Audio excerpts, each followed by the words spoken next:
Kamala Harris exposed Donald Trump has failed us. And it should be evident to everyone that the sky is falling. The sky is falling.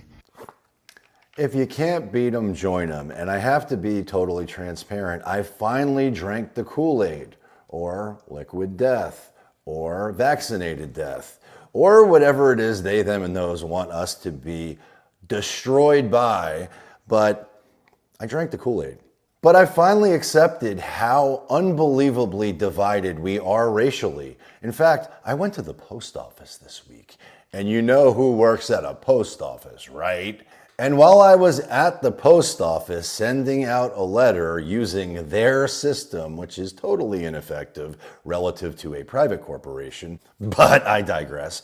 As I was sending a letter, I was confronted by a postal worker who was a woman of color. So you could imagine how terrified I was. And I couldn't help but notice how incredibly friendly, nice, and unbelievably good at her job she was, which is a shocker when you're dealing with a government agency. But it was obvious she hated me, probably wanted me to die because of my white privilege and obvious racism. So I knew I must be on guard when she gave me my receipt. So I did what I had to do to put her in check, and I let her know she's probably the best person I've ever experienced at a post office. Wished her well, and I even went as far as telling her to have a nice day. Meanwhile, breaking news, illegal immigrants were caught planning the largest terror attack on U.S. soil since 9/11, which was obviously too much for me to cope with because cowardice is the new patriotism, right? So I did the only thing I could do with my limited coping skills, and I ran to Starbucks to get myself a coffee.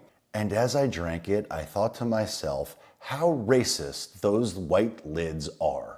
Demeaning, discriminating, and something that must be eradicated completely. And I blame Trump that he didn't do it last time. So he failed us, but Kamala won't. I said to her, so you know how those lids are, because this is, well, I'm just going to speak, okay? So this is it. So you know how those lids on those Starbucks cups, they're white, right? And so if you wear lipstick, they get all over the lid. And so then I find myself in meetings if I'm the only woman, and that's kind of, and so I keep taking the lid off and having my cup out so that I don't have that big lipstick mark on the lid.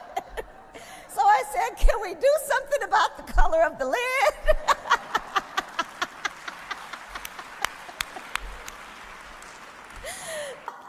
And we must do something about the color of the lid. And you can't put lipstick on a pig. And who am I to say such a horrible thing? Maybe you should put lipstick on a pig, just like a boy should be a girl and a girl should be a boy.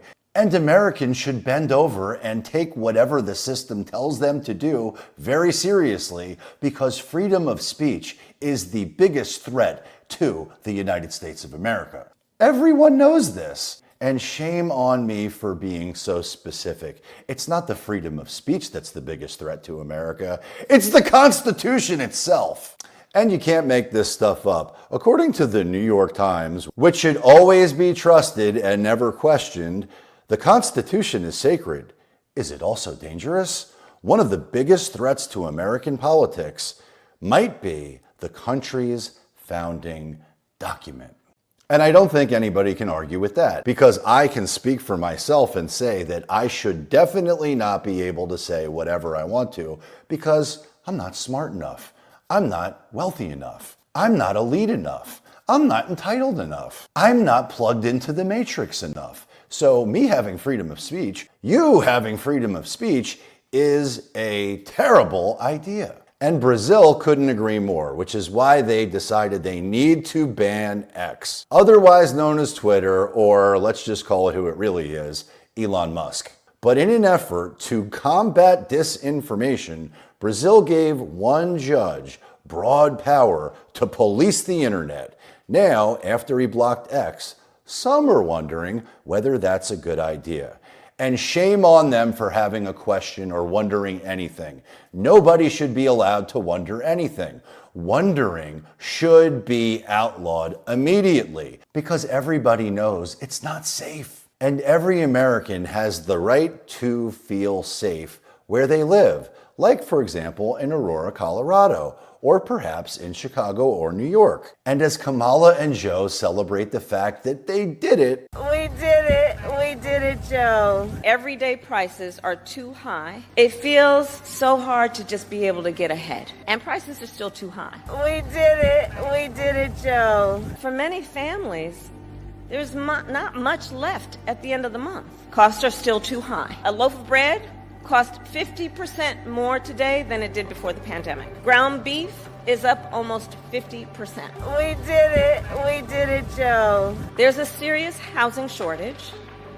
In many places, it's too difficult to build, and it's driving prices up. We did it, Joe. That as the price of housing has gone up, the size of down payments have gone up as well. The bills add up. We did it, Joe.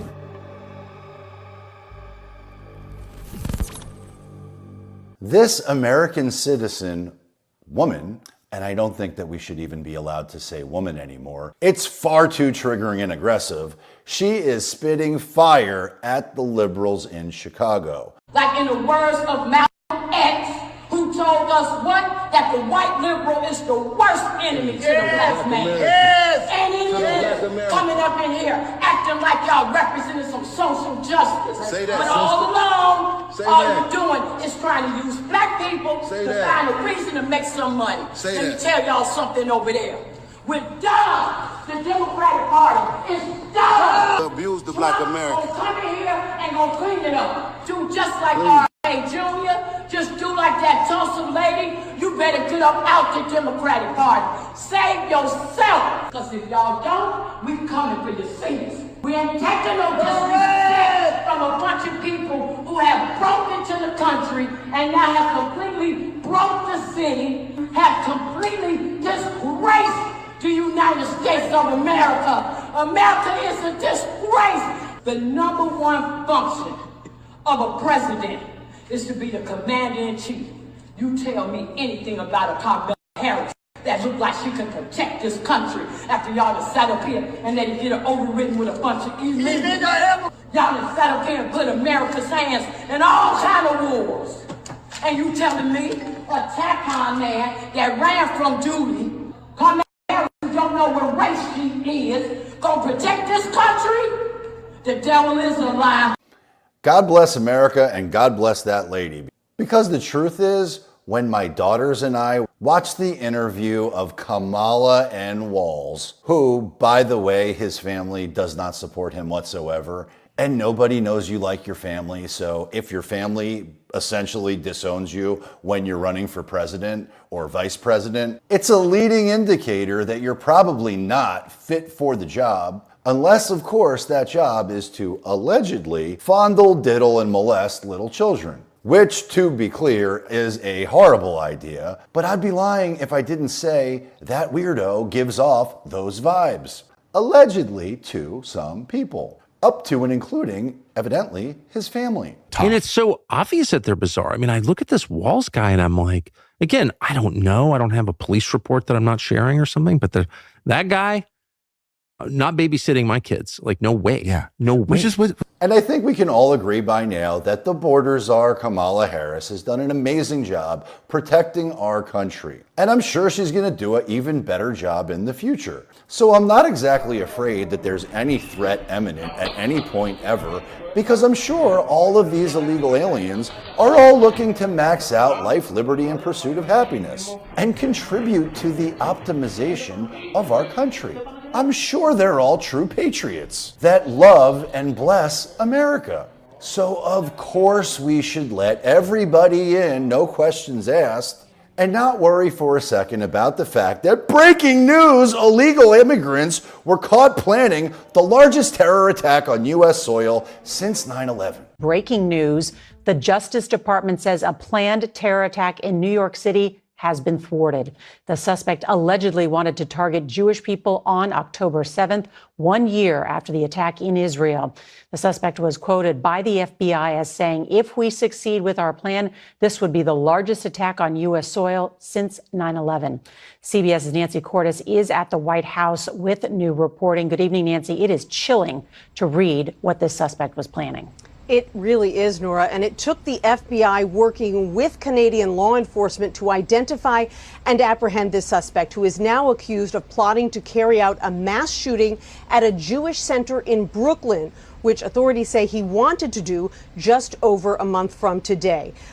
I'm not going to continue with listening to that video because I'm sure everybody can agree that's in the best interest of the United States. It's in the best interest of our families, of our economic growth, and it's obviously in the best interest of our children, and it's obviously in the best interest for our future. And while my very young school-age children are smart enough to figure out during the interview that Kamala Harris and Tim Walz had that they weren't answering the question, they were talking about feelings, emotions, joy.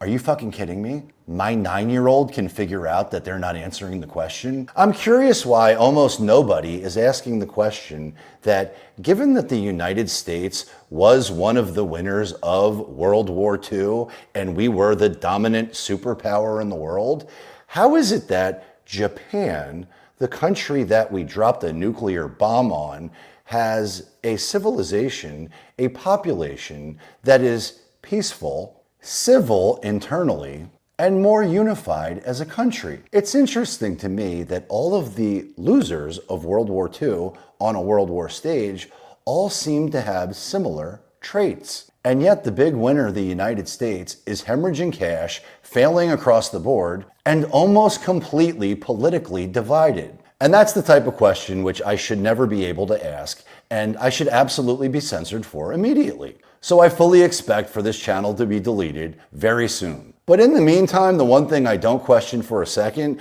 is what President Trump will do when he is elected, because he tells us exactly what he's going to do. And those folks who want to take over and destroy the United States are about to get it right where they should. Pow! Right in the kisser. We will dispatch ICE and the elite teams of federal law enforcement to clear out the gangs from Aurora and every other American city that's being torn up and victimized.